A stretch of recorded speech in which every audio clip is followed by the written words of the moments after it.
Olá, otimizadores! Sejam bem-vindos para mais um Imamura Podcast. Eu acredito que conexões mudam o jogo, então eu trouxe uma pessoa muito especial para a gente falar sobre conteúdo e SEO. Mas antes, eu vou falar rapidinho da empresa que está apoiando este episódio aqui, que é a Niara. A Niara, ela é especialista em SEO e criação de conteúdo utilizando inteligência artificial. Então, se você está aí procurando uma ferramenta para te ajudar a ter mais produtividade, pode contar com a Niara. Vou dar alguns exemplos de funções que tem na Niara que vão te ajudar bastante. Por exemplo, você pode criar os seus briefings para suas pautas, criar o conteúdo lá dentro já com base nessa pauta e inteligência artificial, fazer toda a parte de topic cluster, pesquisa de palavra-chave, criação de descrições de produto em massa, que eu sei que a galera do e-commerce adora essa função, e muito mais. Então, se você ficou interessado aí, tá aparecendo um QR Code aqui na tela. Também tem um link aqui na descrição do vídeo. Vai lá, se cadastra, porque você tem 7 dias grátis para você poder testar a ferramenta, mas eu tenho certeza que você, após testar, você não vai querer mais largar essa ferramenta, porque você vai ganhar muita produtividade. Eu uso no meu dia a dia, uso lá com o pessoal da minha agência e está mais do que aprovado. Então, vai lá, conheça e Cadu, Lisane, obrigado aí pelo apoio em mais um episódio, beleza? Agora vamos falar aqui do nosso entrevistado de hoje. Ele é fundador da Web Estratégica, referência em marketing de conteúdo, autor do livro Marketing de Conteúdo, a moeda do século XXI e cofundador da Nova Escola de Marketing. Rafael Hess, seja bem-vindo. Obrigadão aí por ter aceitado o convite. É uma honra, cara. Um prazer estar aqui. Deixar um abraço para você e um para a Lisane e para o Cadu, que tem feito um trabalho muito legal. É bom ver gente sacudindo nossa comunidade de volta, né? Sim, muito bom. Eles estão fazendo um trabalho fantástico. Fiz live com eles outro dia no SEO de pijama. Eles estão ali, onde eles estão podendo colaborar com a comunidade, eles estão participando. E você colabora com a comunidade desde sempre. Eu vou revelar um segredo aí para vocês, que quando eu comecei no SEO lá para 2010, o Rafael já estava na praça aí, ensinando não só SEO, mas a toda a parte de conteúdo. A gente vai falar um pouquinho mais sobre isso hoje. Só que você que é do SEO, todo mundo que é do SEO, eu tenho uma pergunta para começar. Como é que você foi escolhido pelo SEO? Porque SEO escolhe as pessoas, não são as pessoas que falam, acordei hoje querendo trabalhar com SEO. Nunca é assim. Como é que foi com você? Bom, eu comecei como web designer, vulgo pintor de pixels, né? Em 97, eu aprendi HTML e passei 10 anos criando o site. Em 2002, com 22 anos, eu montei minha primeira empresa, que era uma produtora de sites. Essa empresa existe até hoje, chama Lógica Digital. E em 2007, eu capotei o carro. E aí eu fiquei 4 meses deitado, né, em recuperação. E eu tinha uma pilha de livros que eu tinha comprado e nunca tinha tempo de ler. E aí eu tinha todo o tempo do mundo para ler. E era a única coisa que eu conseguia fazer deitado, né? E ali, um dos livros que eu li citou essa coisa do SEO e ali virou uma chave para mim. Porque eu desenvolvia sites, a gente desenvolvia uma média de 40 sites por ano, a gente tinha uma produtora bastante grande na época. E qual que era o desafio ali em 2007? Era gerar audiência, gerar tráfego para esses sites. E pô, a SEO fechou a conta ali bonito, né? Falei, cara, é isso. Se eu botar esses caras no Google, eu vou gerar visita para eles e aí eu consigo ter um ticket médio maior. Porque a gente vendia um plano de manutenção, então o cara pagava, vai, em valores da época lá, R$ 4.000 por mês para fazer o site e mais 350 por mês de manutenção. E aí tudo que ele precisava modificar, ele mandava. Na época não tinha WordPress, CMS, era uma coisa muito mais artesanal. Até tinha, mas pouca gente usava. E com o SEO eu conseguia cobrar lá R$ 1.000 por mês desse cara, R$ 1.500. E aí começar a gerar audiência. Então o SEO me escolheu nesse momento. Eu falo que capotar o carro foi uma das boas coisas que me aconteceu na vida. Trouxe coisas ruins, mas trouxe coisas boas. E aí, como início, né, muita gente pergunta, como é que você começou? Eu peguei 2 amigos meus que eram clientes. Um tinha uma empresa de máquina de sorvete e o outro tinha uma empresa de contabilidade. E aí eu ranqueei o cara de contabilidade aqui em São Paulo, né, empresa de contabilidade na Lapa, contabilidade em São Paulo, contador em São Paulo, contador na Lapa e coisa e tal. E ranqueei o cara de máquina de sorvete em segundo lugar no Google para máquina de sorvete. Oh. Primeiro lugar para máquina de sorvete importada. E cada máquina que o cara vendia era R$ 30.000. Então, assim, a empresa triplicou de tamanho. Não só por conta disso, os caras faziam um trabalho fenomenal. E ali eu entendi que esse negócio ia funcionar.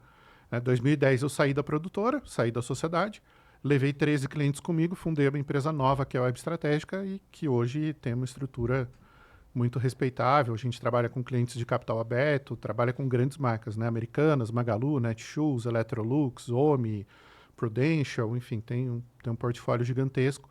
Então a gente veio subindo a escadaria do SEO até chegar no degrau mais de cima, assim, no SEO corporativo, que é muito complexo de fazer, envolve muita política, muita gestão e tal. Mas o comecinho foi esse. O SEO me escolheu aí. Ah, bacana. E eu me lembro, assim, lá por volta, posso estar enganado na data aí do ano, não lembro se foi 2011, 12, mais ou menos nessa época aí, eu lembro que eu comecei a ver você fazer um movimento para falar sobre conteúdo, marketing de conteúdo. O que deu essa virada de chave ali que antes você era bem focado no SEO e de repente começou a falar ali do marketing de conteúdo? Em 2010, o Zani organizou o segundo SEO Camp lá em Curitiba. E ele me deu a oportunidade de fazer uma palestra. Eu fiz uma palestra ali que foi legal para a época. Hoje em dia eu olho e falo, nossa, podia ter feito isso tão melhor, né? Mas as primeiras vezes é sempre um experimento. E ali o pessoal do Olhar SEO me viu. Uhum. No ano seguinte, eles já tinham chamado vários palestrantes. E aí o chefe do Gabriel, que era um dos palestrantes, puxou o tapete dele 15 dias antes e não deixou ele ir no evento. Né? Por inveja. O pessoal da indústria sabe de quem eu estou falando. E aí o pessoal do Olhar me ligou. Né? O Juliano da O5 até me zoou. Falou, você é o step do SEO. Eu falei, dane-se. Né? Ganhei a oportunidade. E eu olhei para todo mundo que estava palestrando e tinha lá uma palestra sobre HTML, uma sobre JavaScript, uma sobre link building, outra sobre... Não tinha ninguém falando de conteúdo. E eu lembrava do Pedro Dias falando o tempo todo, faça conteúdo de qualidade, faça conteúdo de qualidade. Aí eu fui pesquisar o que era conteúdo de qualidade e eu vi que ninguém falava sobre isso. Eu comprei o único livro que tinha no Brasil na ocasião, que era Estratégia de Conteúdo para a Web, se eu não me engano, da Christina Harvelson. Virei à noite devorando o livro. E um outro cara que eu sempre segui, que é um cara que hoje eu tenho como amigo, um cara muito importante, faz muito pelo mercado, que é o Ricardo Jordão. E o Jordão publicava muito material no SlideShare. E em um dos slides dele lá apareceu Content Marketing. Eu falei, cara, gostei disso aqui. Dei um Google, descobri o CMI, o Content Marketing Institute, descobri o Joe Pulizzi, que é o cara que meio que inventou marketing de conteúdo, isso lá em 2002. A disciplina só foi explodir em 2011, quando a Coca-Cola adotou marketing de conteúdo como estratégia para a década, né? E ali eu comecei a acompanhar o trabalho dele. 2 anos depois eu fui conhecer ele pessoalmente lá no Content Marketing Institute, e ali eu já vinha falando bastante. Então, assim, o primeiro cara no Brasil a falar de marketing de conteúdo foi o Cláudio Coelho, num livro chamado A Bíblia do Marketing Digital, que é um livro de 2006 ou 2009, se eu não estou enganado. O segundo cara foi o Ricardo Jordão e o terceiro cara fui eu. E quando eu dei essa palestra no Olhó, eu liberei os slides no SlideShare e botei na hashtag no Twitter. Em 15 dias, essa palestra teve 15 mil views. Aí eu falei, cara, achei uma veia, né? Achei um assunto que vai crescer. 1 ano depois eu registrei o domínio, marketingdeconteúdo.com.br, e o resto é história. Né? Aí veio o livro, aí, tudo. Fui no Content Marketing World de novo, em 2014. Aí eu fiz vários workshops lá com gente muito boa, né? Conheci o Robert Rose, Joe Chernoff, o Marcus Sheridan, o Jay Baer. O Jay é um barato, cara, figuraça. A Anne Handley. A Anne acabou virando uma amiga, encontrei com ela depois no Inbound.com, em vários outros eventos. Tem até uma história engraçada. O Paulo Macedo, que é copywriter, ele, acho que no RD 2018, a gente estava ali na área de palestrantes, a Anne estava lá e ele, pô, cara, adoro o trabalho dela, queria tirar uma foto com ela, mas eu não falo inglês. Eu falei, vem cá, ela é amiga minha. Ele, você é cuzão. Eu falei, vem cá. Aí eu cheguei, ela me viu, assim, já veio, deu um abraço no seu, que eu falei, chupa, otário, eu não falei que era amiga minha? Então é legal a gente conhecer essas pessoas que são referências, né? Sim. E depois de um tempo poder chamar essas pessoas de amigo, assim. Para mim é uma coisa muito importante. Assim, o Pedro Dias se tornou um grande amigo, pessoal mesmo, e várias outras pessoas da indústria. Assim. Então, o marketing de conteúdo começou ali como uma oportunidade. Né? Eu olhei com o olhar de um profissional de marketing. Eu falei, qual posição ninguém está ocupando? Cara, ninguém está falando de conteúdo. Eu vou me aprofundar e eu vou ocupar essa posição. E deu certo.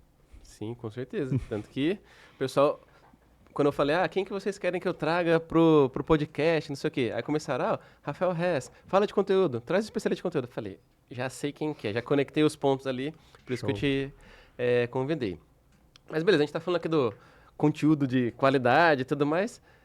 O que é esse tal de conteúdo de qualidade? Porque, assim, tem uma galera que não faz ideia do que, quando a gente fala qualidade atrelada ao conteúdo, às vezes acha que é tamanho, conteúdo longo, extenso, etc. Explica pra galera, dá uma aulinha aí, o que é o conteúdo de qualidade.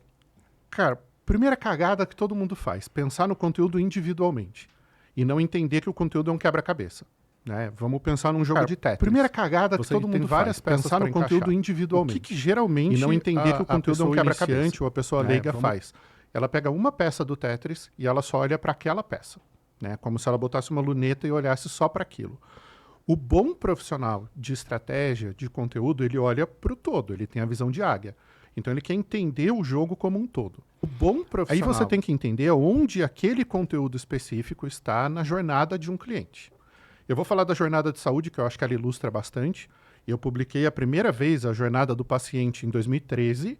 Foi um estudo grande que a gente fez com um cliente e depois isso virou uma pesquisa, um material.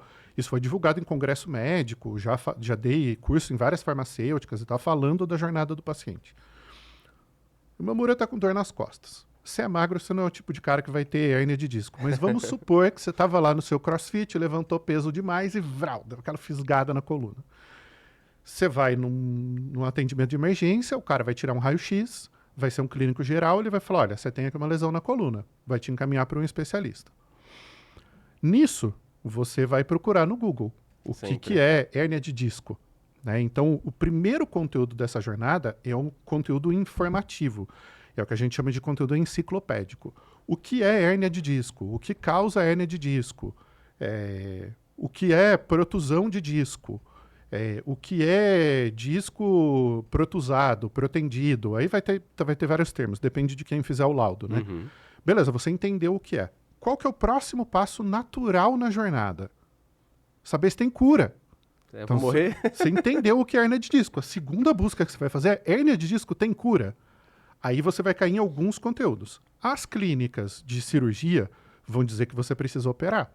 Se você cair numa clínica de fisioterapia, ele vai falar que você pode fazer um tratamento profilático ou preventivo ou eventualmente até corretivo e evitar a cirurgia. Eu estou nesse momento nos 2 ombros. Eu desloquei os 2 ombros levantando excesso de peso e eu vou ter que operar.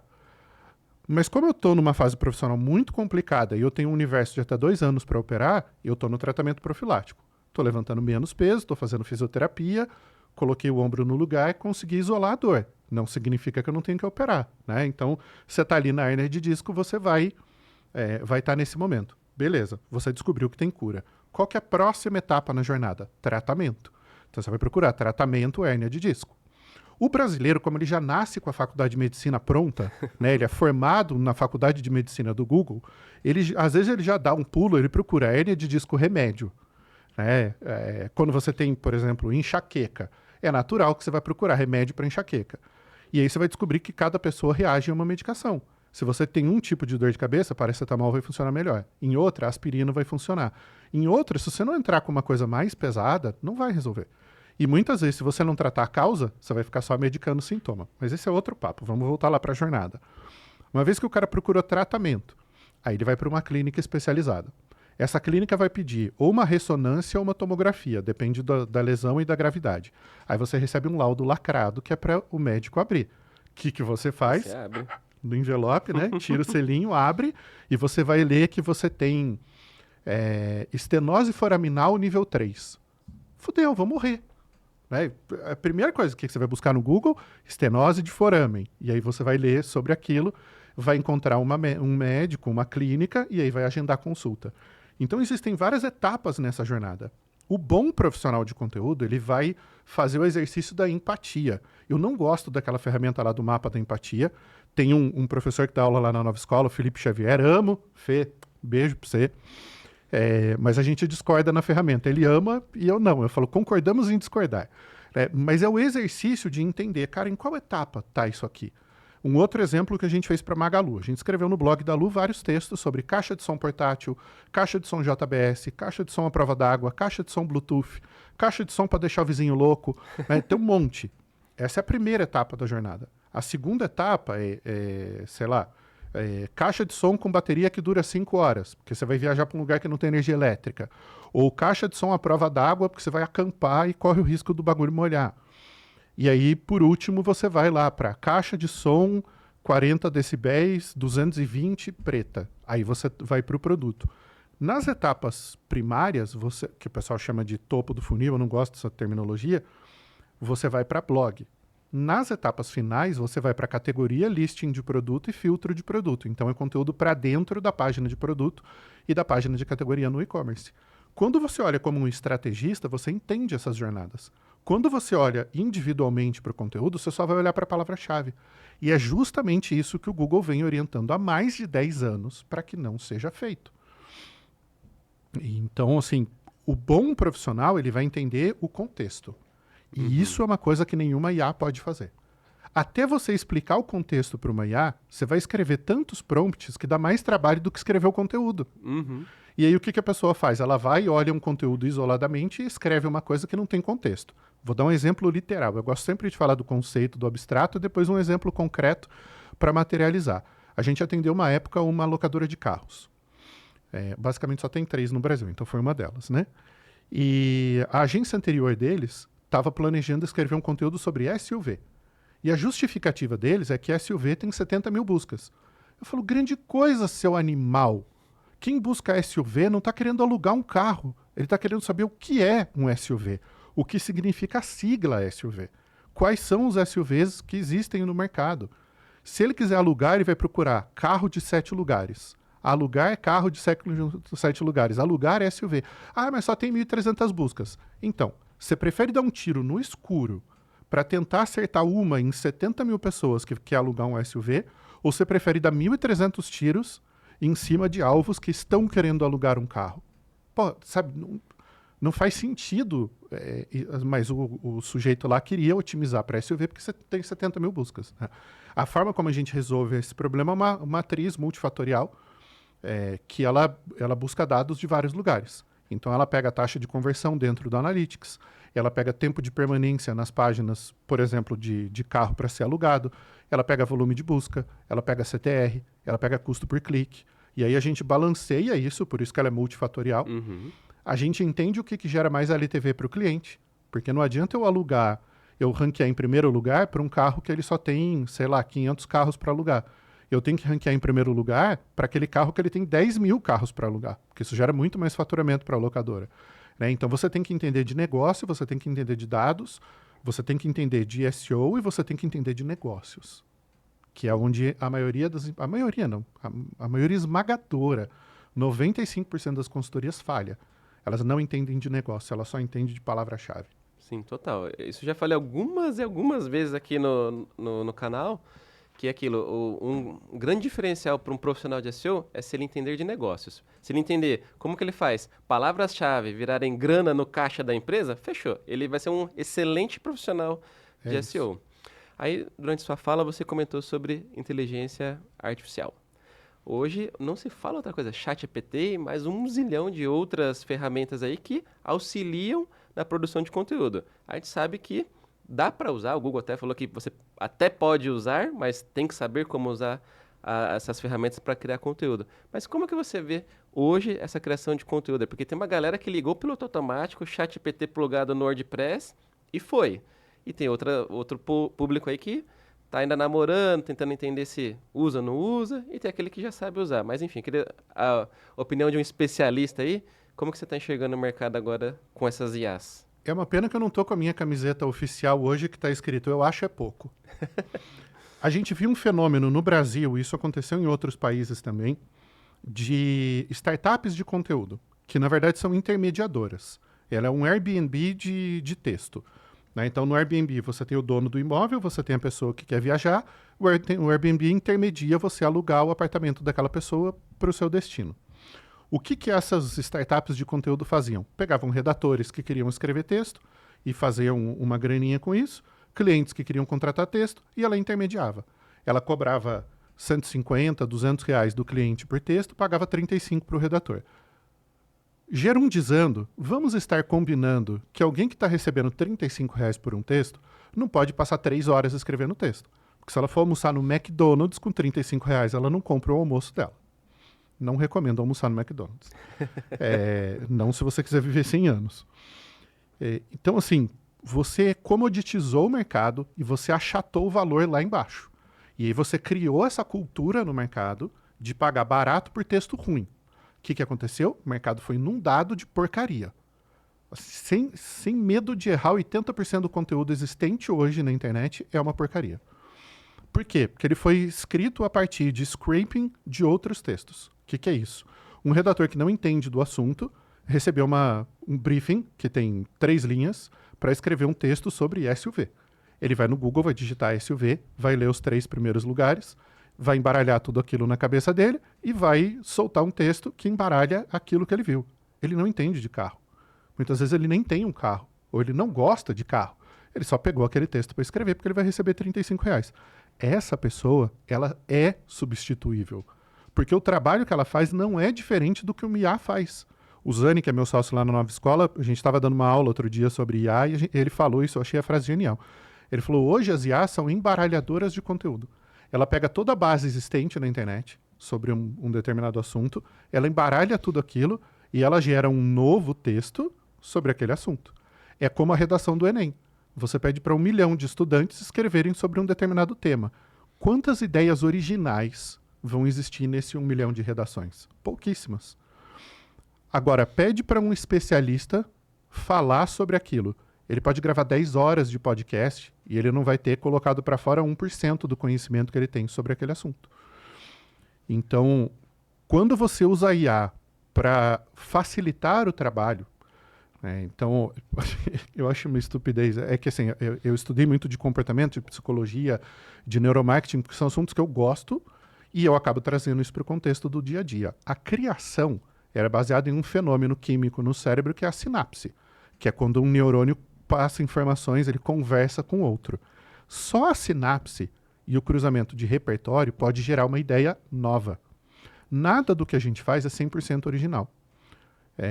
Eu não lembro se foi a Clarice Lispector ou foi outra poetisa que disse que assim, nada de nós é original. Tudo é resultado das músicas que ouvimos, dos poemas que lemos, dos livros que lemos, das músicas que ouvimos, das conversas que tivemos.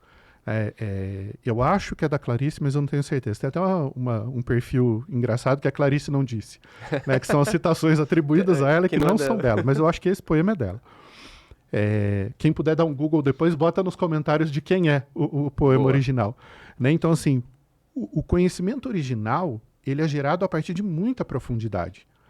A IA, ela é uma grande biblioteca. É como se ela fosse a maior enciclopédia do mundo.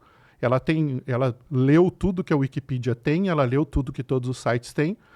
Ela consegue cruzar isso usando modelos matemáticos e ela gera um texto original no sentido de que ele nunca foi escrito daquela forma.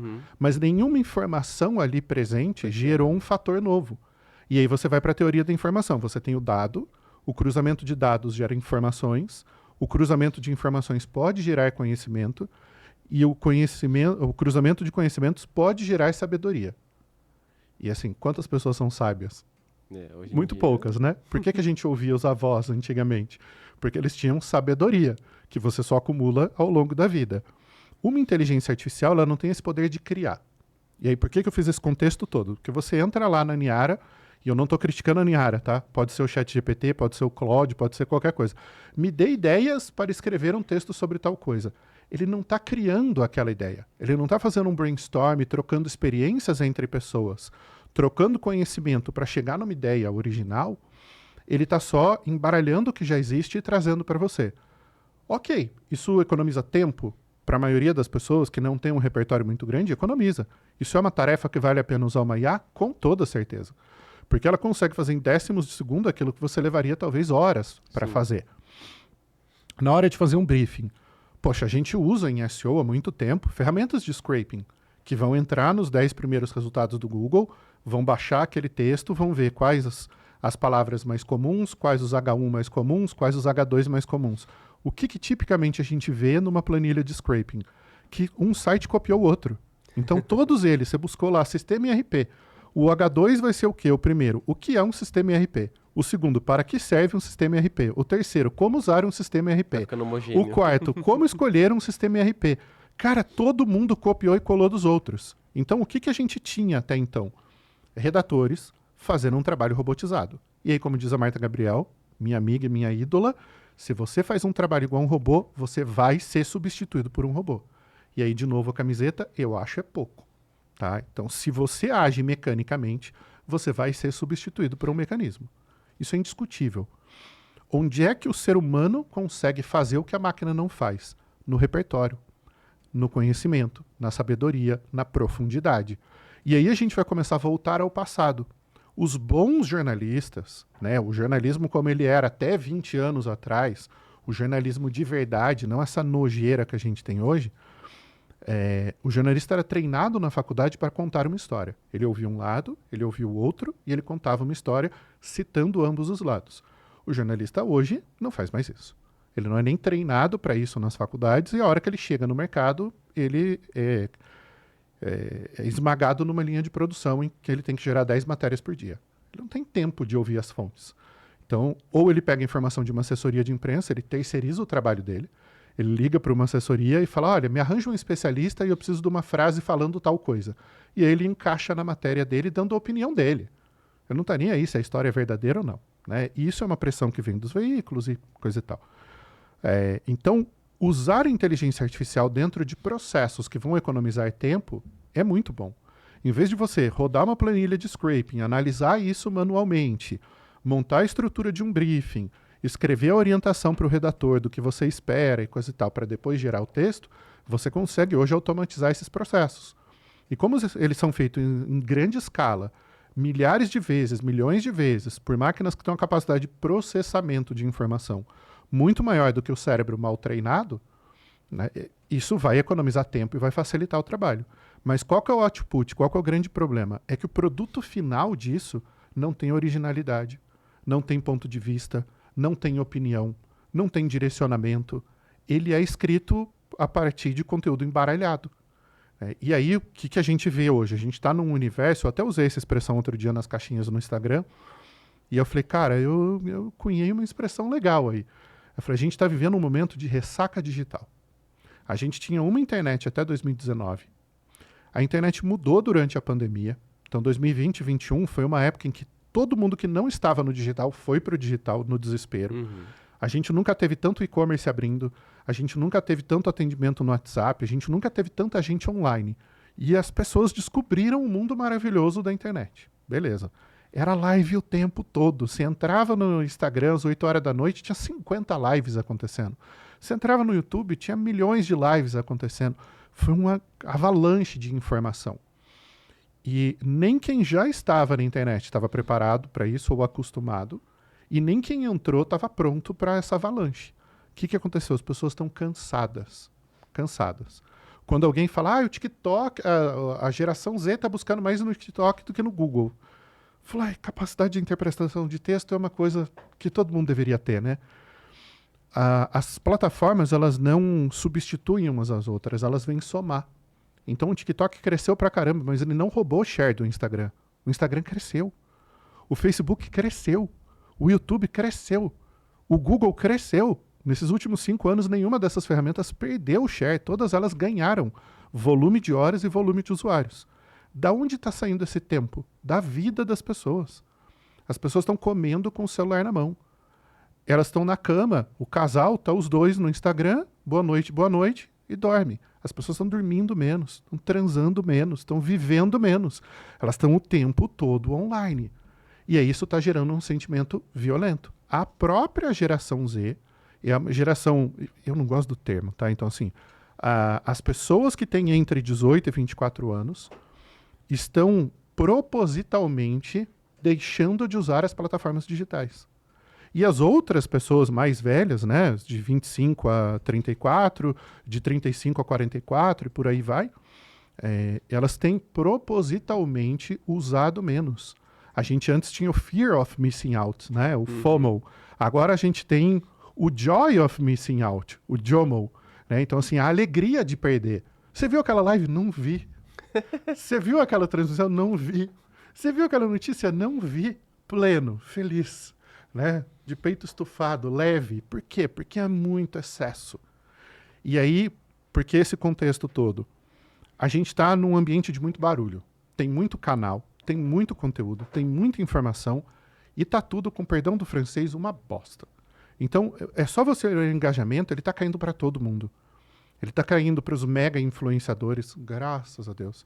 Ele está caindo para os influenciadores, ele está caindo para os micro-influenciadores, ele está caindo para as marcas, ele está caindo para todo mundo, porque está todo mundo de saco cheio, porque tem muito conteúdo ruim. Aí o povo chato vem falar de fake news e não sei o que. O problema não é a fake news. O problema é a chatice, a mesmice. Né? Eu termino meu livro com essa orientação. Falo, se o seu conteúdo não está contando uma história, o que ele está fazendo? Se você não traz um ponto de vista original, se você não traz uma opinião, ou se você não traz um direcionamento, seu conteúdo não serve para nada. Porque se as pessoas estão vendo o podcast do IMA, o que elas querem saber? O ponto de vista seu e o ponto de vista do teu convidado. Se alguém está lendo um artigo de um colunista, o que ele quer saber? A opinião. Eu quero saber a opinião daquela pessoa sobre alguma coisa. Se eu vou consumir o conteúdo do Jordan Peterson, eu quero saber a opinião do Jordan sobre aquilo. Mais do que isso, eu quero um direcionamento dele sobre o que fazer com aquilo. Então, se você produz um conteúdo orientado à palavra-chave, você já morreu. Você só não deitou no túmulo ainda. Então, todas as mudanças de inteligência artificial, elas só vão acelerar o processo de desqualificação de conteúdo e de consumo. Só vai fazer com que a interação seja cada vez menor.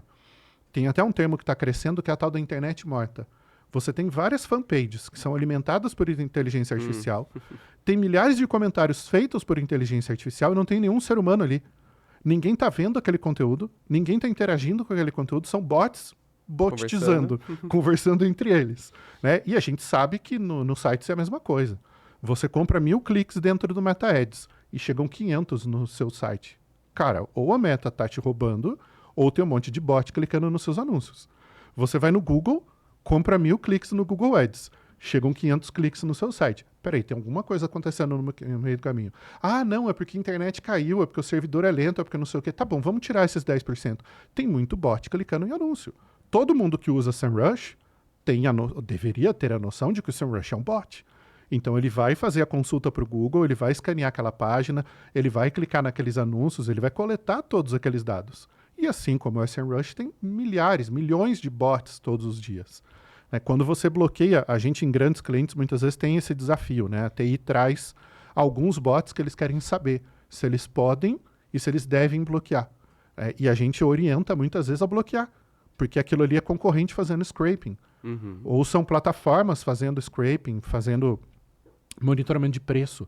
Tem várias ferramentas que fazem isso. Ela dá ping a cada minuto para monitorar preço. Só que você imagina a Magalu, que tem 20 e tantos milhões de páginas. A quantidade de requisição que o servidor não recebe, porque tem uma plataforma monitorando o preço para dizer para o concorrente dela, se a Magalu abaixou o preço, ela tem que abaixar também. Se a Netshoes subiu o preço, ele tem que subir também. Então, cara, boa parte da internet é uma internet automatizada. Isso só vai crescer. A única forma de você se diferenciar nesse ambiente de barulho é você ser original. Fantástico. Que aula. Falei demais, mas... Não, mas ótimo. Assim, você pediu meu ponto de vista é esse. É pra isso que a galera tá aqui, né? Pra ver o ponto de vista de quem entende do assunto. E pegando O problema é que eu não gero corte, porque eu falo muito. Não, mas eu vou dar um jeito de fazer os cortes, pode ficar tranquilo. Vai ser o cortezão, vai ter que ser pro YouTube, só porque no TikTok... Mas eu descobri um truque, cara, tanto no TikTok quanto no Instagram. Se você sobe como Reels, você tem a limitação ali de 1 minuto e meio, de 2 minutos para grandes contas. Se você sobe como publicação, não. Eu subi vídeo de 9 minutos no Instagram e deu bom.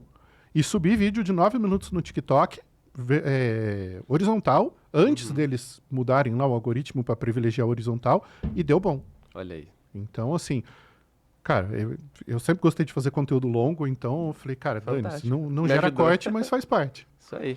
E pegando todo esse contexto, né, que tem bot pra cá, bot pra lá, um monte de conteúdo que não são tão bons assim, agora a gente vê o movimento do Google com o SGE. Que aí tá aquela discussão que o Google tá consumindo meu conteúdo para gerar uma resposta, entregar para o usuário e nem vai me dar o clique da pessoa acessar o meu site ali. Como que você vê, vamos dizer, o futuro do Google, ou enfim, dos mecanismos de pesquisa, que agora vão começar a entregar o conteúdo diretamente no resultado de pesquisa? Cara, eu sempre fui contra otimizar para a posição 0. Eu sempre achei aquilo uma estupidez, porque não gera clique. Então você gera view, aí bota na conta do branding. Mas a gente está na posição 0. Eu falei, tá bom, a pessoa consumiu o conteúdo, não viu a fonte. Ninguém tá nem aí para a fonte. E assim, sempre foi uma posição controversa, sempre fui criticado por isso, não tô nem aí, sempre achei errado. Agora a posição 0 ficou maior. E isso não é novidade. A gente já viu no passado vários sites que viviam de letra de música. O que o Google fez? Ele mesmo começou a exibir a letra.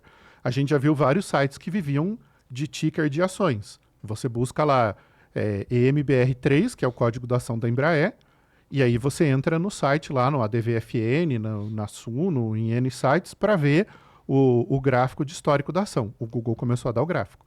Você buscava a previsão do tempo, entrava num site de previsão do tempo, o Google matou isso. O que ele foi fazendo? Ele não patrocinou, estimulou o schema.org à toa. Ele não direcionou a internet inteira a trabalhar com dados estruturados à toa. A missão do Google mudou há muito tempo, desde que o Eric Schmidt saiu e o Sundar Pichai assumiu, de organizar todas as informações do mundo para roubar todas as informações do mundo. Me desculpa, mas o Google virou o maior ladrão de conteúdo que existe. Né? Nem a Wikipedia é tão pior nisso do que o Google. E aí eu vou trazer dado do Gartner. Tá? Uma pesquisa, o Gartner Predictions, que saiu agora no comecinho do ano. Eu fiz até um webinar sobre isso.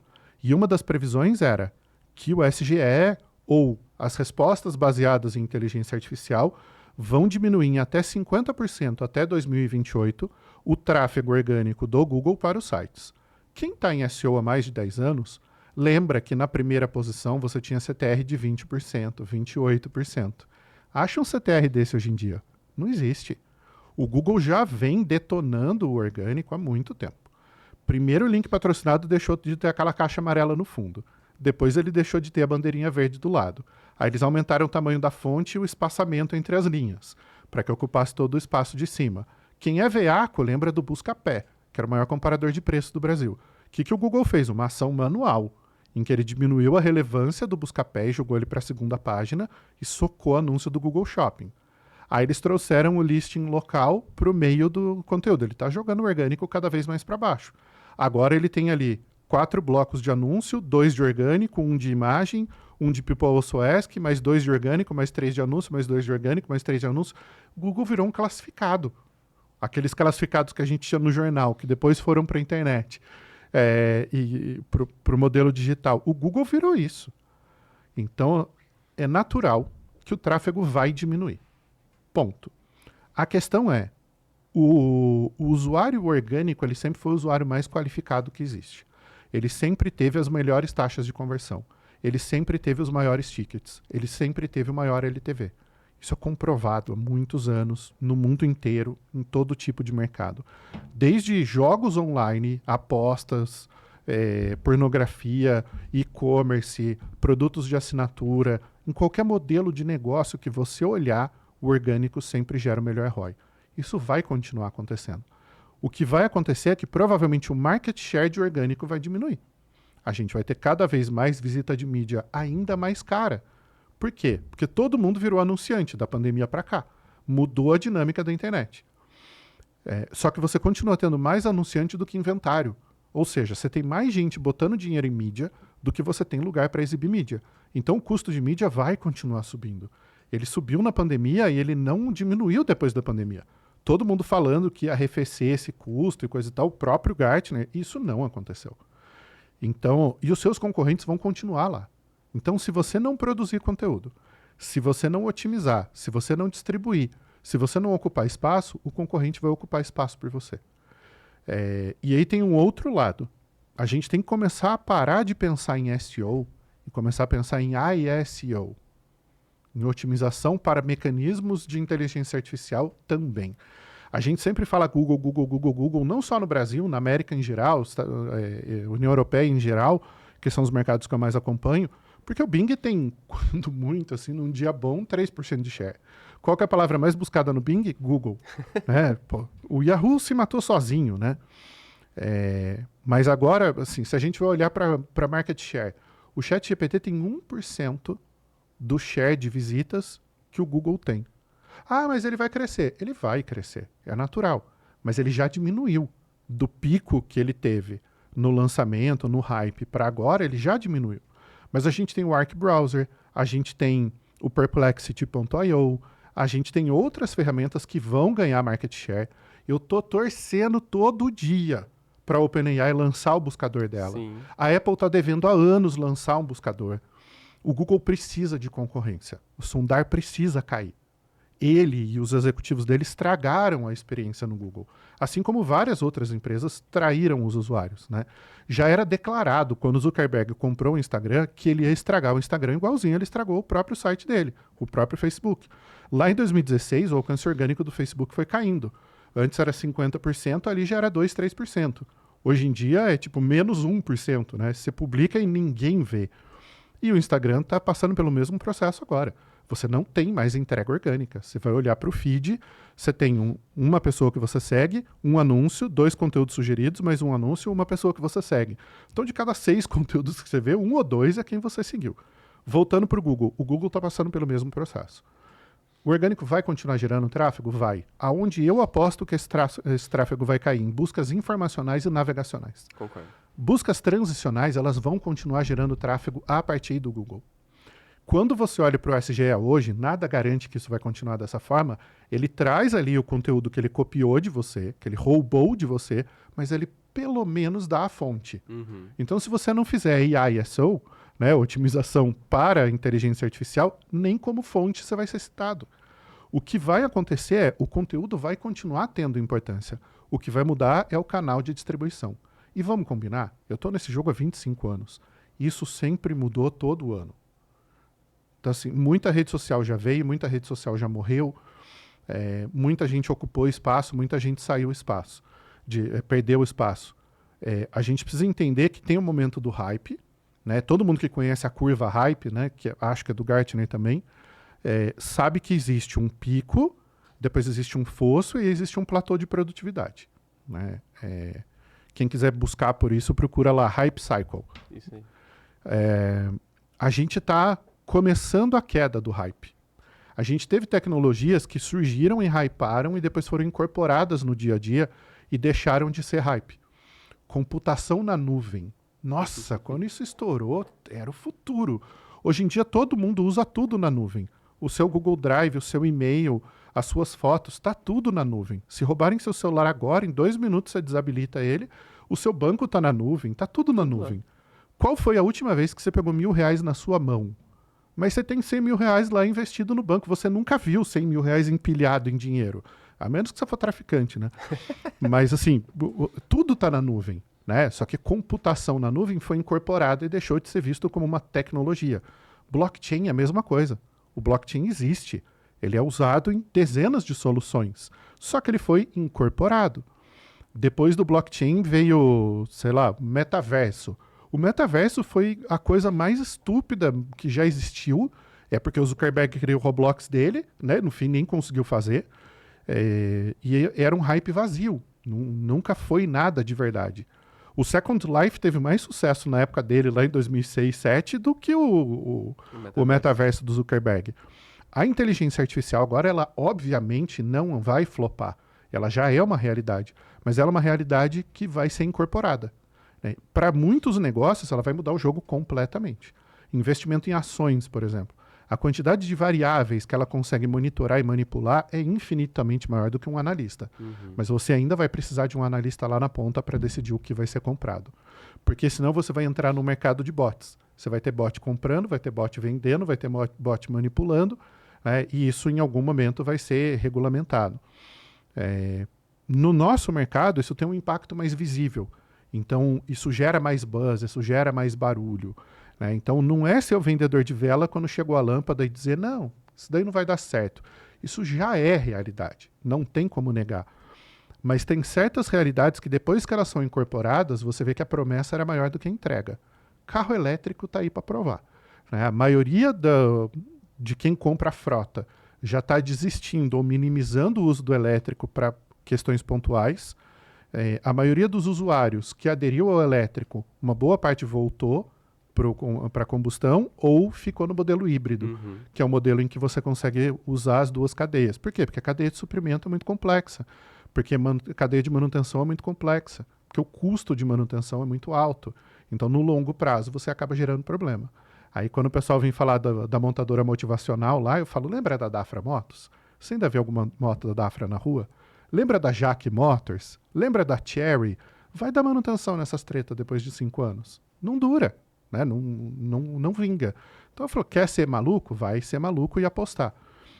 O que eu recomendo? Usa, entende, aprimora, mas não mergulha de cabeça na piscina gelada sem saber a profundidade. Senão você corre o risco de bater a cabeça no fundo. Assim, não dá para negar que a IA já está incorporada no dia a dia. Ela já modificou os processos. Mas as pessoas mudam muito mais devagar do que a tecnologia. A tecnologia evolui muito rápido e as pessoas evoluem muito devagar. Eu vi um vídeo outro dia no perfil do Charles Wicks, o economista sincero, eu sou fãzaço do Charlão, que foi um vídeo que rodou vários perfis, assim, viralizou, que é uma pessoa na rua entrevistando pessoas comuns, perguntando quanto é 50% de 7. Eu juro que se eu ouvisse essa pergunta com uma câmera na minha cara, eu ia ficar até intrigado. Eu falo, cara, é óbvio que 3,5, mas é tão pegadinha que você fala, será que eu tô fazendo a conta errada? E ele pergunta para 20 pessoas e ninguém consegue responder. Até que um cara vira e fala, 3,5, caramba. Né? Então, a hora que você pega esse, tudo bem que é uma amostragem, é distorcido, é feito para ser uma piada, mas é um retrato da realidade. Cara, o Google existe há 25 anos e tem gente que não sabe usar o Google. A pessoa não sabe fazer uma busca no Google. Você acha que essa pessoa vai conseguir escrever um prompt? Então, assim, demora muito para as pessoas mudarem. Sim, com certeza. Que aula, hein, gente? Fantástico. Rafa, considero um dos caras mais inteligentes aí do nosso nicho aí. Eu só finjo. Só finge? Então finge muito bem. E todo mundo que vem aqui, eu faço algumas perguntas pra gente entender um pouquinho como que você pensa, como que você, enfim, é a pessoa, Rafael, por trás aí do professor, especialista da área e tudo mais. Um livro que você leu e que você recomenda de olho fechado. O Mundo Assombrado pelos Demônios, do Carl Sagan. É um livro sobre o método científico e sobre como a superstição, as crenças, as fábulas, a mentira, a pseudociência afetam negativamente a vida das pessoas. A minha filha acabou de fazer 17 anos. Quando eu fiz 17 anos, eu ganhei esse livro de presente do meu pai. Eu e o meu pai, a gente brinca que a gente é saganista. Né? Eu parei de fazer piada porque todo mundo acha que eu sou satanista. Então, você fala, não, trouxa, eu sou discípulo de Carl Sagan. E esse livro mudou a minha vida profundamente. A cada década eu leio de novo. E é um livro que eu acho que todo mundo deveria ler para romper crenças. Né? E, às vezes eu estou discutindo com alguma pessoa, ela fala, mas eu acredito em homeopatia. Eu falo, repita em voz alta, lentamente, o que você acabou de dizer. Eu acredito. Não quer dizer que existe alguma prova científica, alguma comprovação de que aquilo funciona. Pode ter certeza que vai ter hate nos comentários. Ah, mas eu acredito em horóscopo. Eu falo, tá bom, se você acredita que num determinado dia Mercúrio acordou de mau humor e falou, hoje eu vou foder a vida do Imamura, pode acreditar, beleza. Mas assim, se você tem o mínimo de noção, né, não precisa ser um gênio, se você usa o mínimo de método científico para questionar essas coisas, você vai começar a entender que tem um monte de coisas que são aleatórias na vida. Né? E aí eu poderia dar mais 10 autores que falam sobre a aleatoriedade para você entender que você não está no controle. Fantástico. Então já anota o livro aí para todo mundo ler aí, antes de vir xingar o Reza aí nos comentários. Não, eu posso xingar, eu tô acostumado. Faz parte do processo concordar em discordar. Se foi feito de forma educada, é justo. Isso aí. E hábitos que você não abre mão? Bom, vamos lá. Isso aqui acho que vale uma reflexão rápida. A gente vê muito coach de terno azul, né? Se a pessoa vestir um terno azul cintilante, você pode não confiar. Pode ter certeza que é estelionato. Nunca eu vi uma pessoa de terno azul que eu posso dizer, dá para confiar nessa pessoa. Não tem como, cara. É a fantasia do vendedor de promessa. E todo mundo fala, você tem que buscar o equilíbrio na vida. Você tem que equilibrar o tempo para a família, a saúde, a alimentação, o estudo, o trabalho. O trabalho não pode ser a coisa mais importante da sua vida, porque não sei o quê, porque tudo é uma bola de borracha, se cair ela pinga, mas a saúde é uma bola de vidro, se ela cair ela quebra. É lindo na teoria. Na prática isso não funciona. Você vai ter que abrir mão de coisas para atingir determinados objetivos. Eu trabalhei feito um cavalo durante 15 anos. Eu arregacei a minha saúde com isso. Né? A minha saúde física e a minha saúde mental. Né? Eu tenho várias sequelas físicas de vários problemas. Eu cheguei a pesar 140 quilos. Eu tive gatilho de problemas mentais genéticos. Né? Meu avô tinha, minha mãe tem, me deu gatilho. Tomo medicação e estabilização de humor até morrer. Tenho crise de ansiedade, tenho problema de insônia. Então, assim, cara, eu arregacei a minha saúde para chegar onde eu queria chegar. Mas eu cheguei onde eu queria chegar. Eu sabia que eu ia pagar o preço. Eu pago o preço sem reclamar. Eu sei que eu causei. E eu lido com a consequência. Então, eu acho que é importante você buscar o equilíbrio a longo prazo. Mas a curto prazo você vai ter que escolher. Ou você vai ser uma pessoa que vai se alimentar saudável todo dia, vai meditar 1 hora por dia, vai caminhar 1 hora por dia, vai mastigar 40 vezes cada garfada, vai dar bom dia para todo mundo na rua, vai entregar flores, vai sentir o cheiro de hortênsias ao acordar.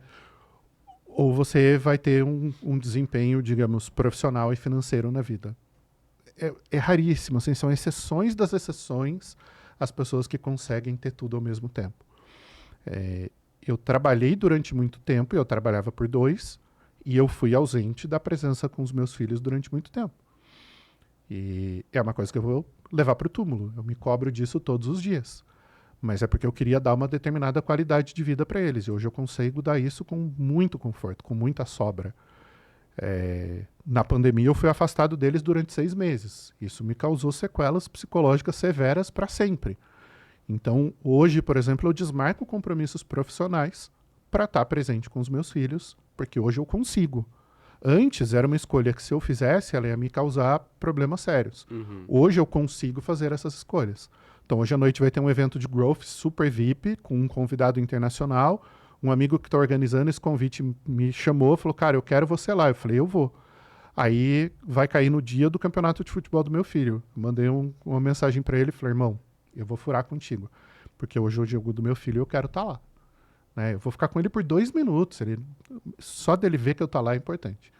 Então, assim, hoje eu consigo buscar mais esse equilíbrio. Durante muito tempo eu tive que abrir mão disso. Sim. Então, em termos de hábitos, hoje eu aprendi a cuidar da saúde com gosto. Então, semana passada eu organizei um evento. Organizar evento é muito tenso, exige muita concentração, muito desempenho físico, mental. Você dorme pouco, você trabalha em alta intensidade. Durante 2, 3 dias eu não treinei. Mas pelo menos eu me alimentei muito bem. Pelo menos eu me hidratei muito bem. Né? Pelo menos as 6 horas que eu dormi muito bem. A minha esposa, ela é muito comprada nisso, né? Ela também é empreendedora, a gente faz as coisas muito juntos. Quase todos os eventos a gente vai junto, porque ela também é da área do digital. E ela fala, cara, durante o evento eu não te demando. Eu sei que você entra em função de túnel, eu só tô ali para te apoiar. Se tua água acabou, eu vou levar. De vez em quando eu vou lá, vou dar um beijinho. Mas assim, cara, eu sei que você tá extremamente concentrado. E depois vem a conta. Né? Quando eu tinha 30 anos, em 2 dias eu estava bom. Agora, com 44, eu levo 1 semana para voltar para o eixo. Mas eu acho que tem que ser uma coisa a médio prazo. Né? Tem uma expressão que eu uso muito com os alunos, uso muito em mentoria, em curso, que é assim, siga a porra do plano. Você tem que ter um plano para 10 anos, de onde você quer chegar. E aí você tem que desconstruir ano a ano o que você precisa fazer para chegar lá no plano. Então, para você chegar na posição que você quer chegar, é importante falar inglês, comece a estudar inglês agora, você não tem 10 anos para aprender. Se é importante você ter um diploma de primeira linha, então começa a juntar dinheiro para fazer uma faculdade chique. Né? Seja o INSPER, a FGV, a Dom Cabral, o INSEAD, seja Harvard, MIT, não interessa. Bota no plano, junta dinheiro, foca nisso. Se em determinados eventos é importante, mas eu vou ter que andar com um carro mais velho para conseguir bancar o evento. Faça. Cara, eu andei com o mesmo carro por 10 anos, um carro 1.0, que não tinha nada, zoado. A única coisa que ele tinha era ar-condicionado, porque não dá pra chegar suado em reunião. E assim, cara, dane-se. Eu investi na minha formação. Eu investi em livro gringo, eu investi em curso gringo, eu investi em evento gringo. Eu fui em todos os melhores eventos do Brasil. Eu conheci as pessoas que eu precisava conhecer. Eu aprendi os idiomas que eu precisava aprender. Eu passei 10 anos me preparando, né? E aí, em 5 anos, a gente arregaçou de crescer a empresa e fizemos coisas que são muito relevantes para nós e para o mercado. Então, hoje, o que eu sinto que falta muito para as pessoas é essa visão de longo prazo. Cara, onde eu quero chegar e como eu vou construir isso? Tá todo mundo olhando para depois do amanhã. Assim, como é que eu pago as contas do mês que vem? É óbvio que existe a preocupação de curto prazo. É óbvio que você precisa pagar as contas agora. Mas se você não tiver uma direção, você está só correndo atrás do rabo. Sim, Né? Você está se movimentando, mas você não está indo em direção nenhuma. E aí vai passar 10 anos e você chegou no mesmo lugar. Nem chegou, né? Tá no mesmo lugar. Você tá no mesmo lugar. Não, muitas lugar. vezes você andou e voltou, andou e voltou, andou e voltou. Então, assim, você fez muito, mas você não construiu nada. Perfeito, fantástico.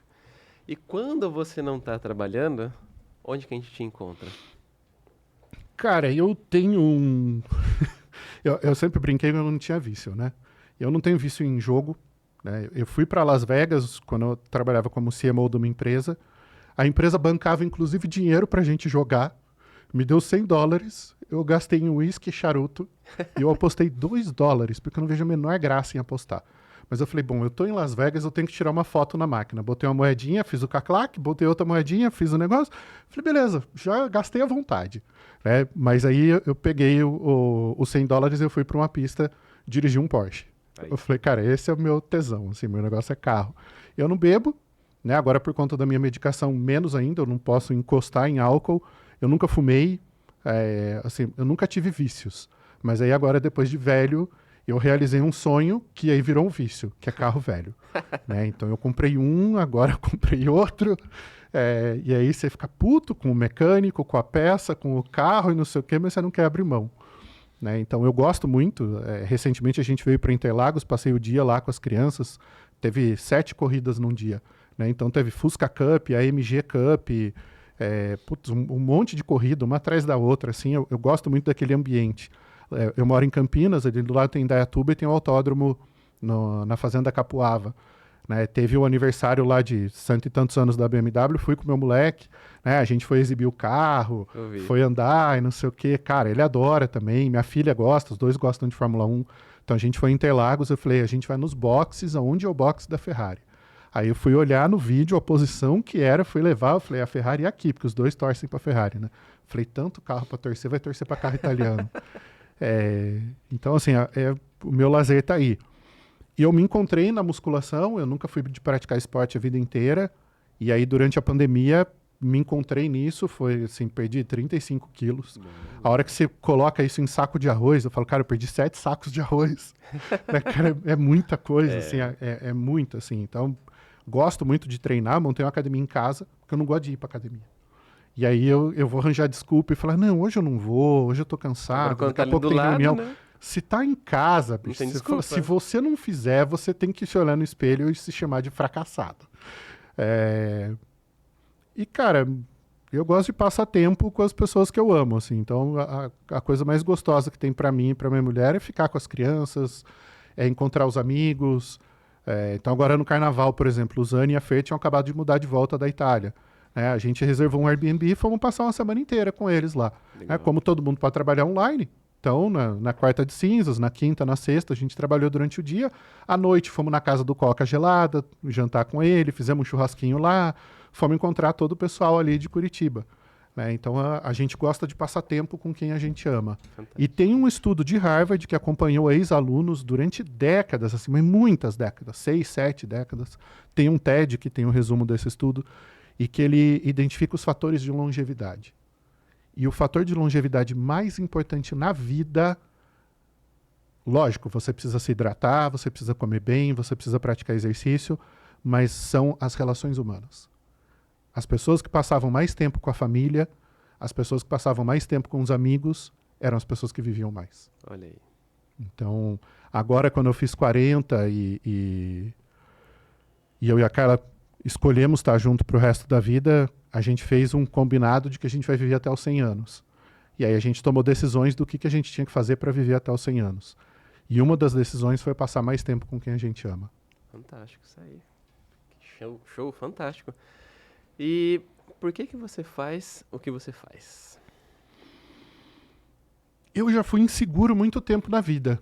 Eu não achava que eu era bom o suficiente. Então eu queria provar para todo mundo que eu era bom. Então eu fui dar palestra, fui dar curso em MBA, fui escrever livro, fui dar consultoria e coisa e tal. A hora que eu aceitei que eu era bom no que eu fazia, eu entendi por que eu gostava tanto de trabalhar. Então, assim, hoje, quando eu me assisto trabalhando, eu falo, cara, eu faço isso muito bem.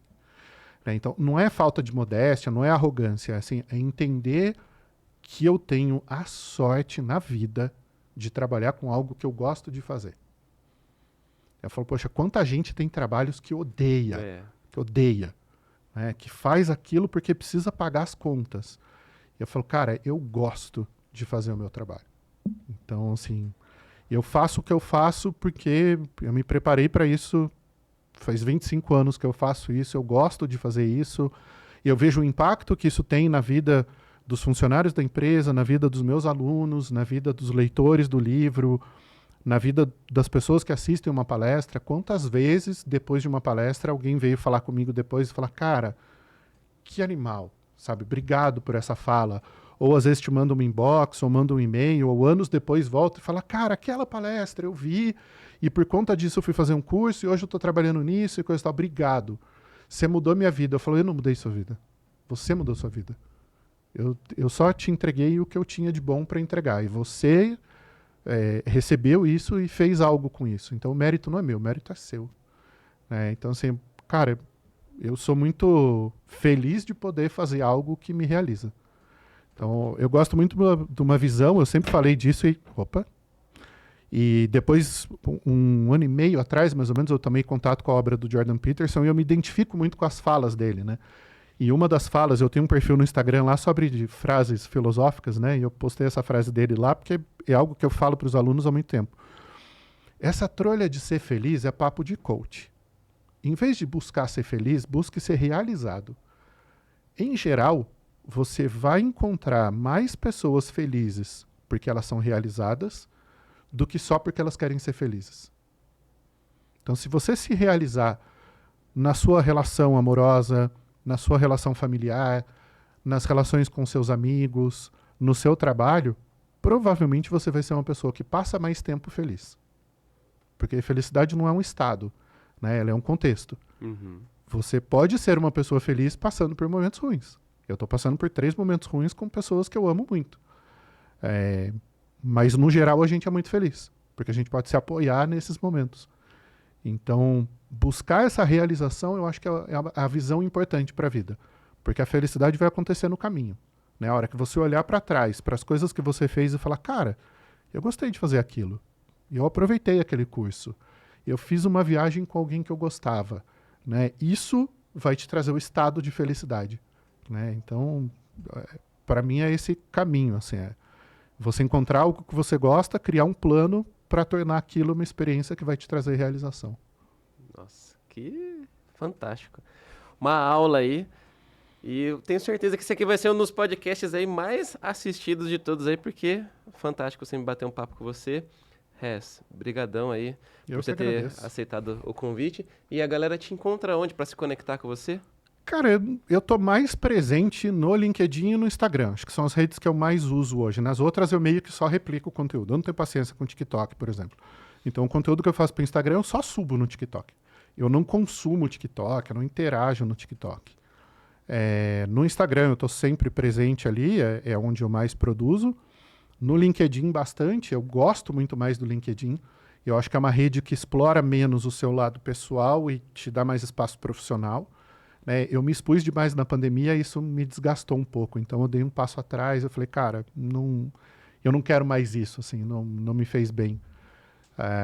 Mas basicamente é isso. No Instagram é rafael.res e no LinkedIn é Rafael Res. Beleza. E na Amazon também, Rafael Res, res.com.br/Amazon, cai direto lá no meu livro. Olha aí. Vou deixar todos os links aqui das redes sociais do Rez, do livro também para você ir lá e adquirir o seu exemplar. E se você assistiu até aqui e ainda não deixou o like, esse é o momento. Deixa o like, se inscreva no canal e ative o sininho, porque toda semana tem um convidado novo aqui para bater um papo com a gente. E também tem a nossa live toda quinta-feira, às 8 horas da noite. Obrigadão e até a próxima. Vamos a um hack de engajamento? Manda. Se você assistiu aqui até o fim, deixa nos comentários marketing de conteúdo. E por que você gosta de marketing de conteúdo? Isso vai ajudar a ranquear no YouTube para quem buscar marketing de conteúdo. Olha aí, fechou. Missão dada, hein? Agora vocês têm que cumprir aí. Valeu, gente. Até a próxima.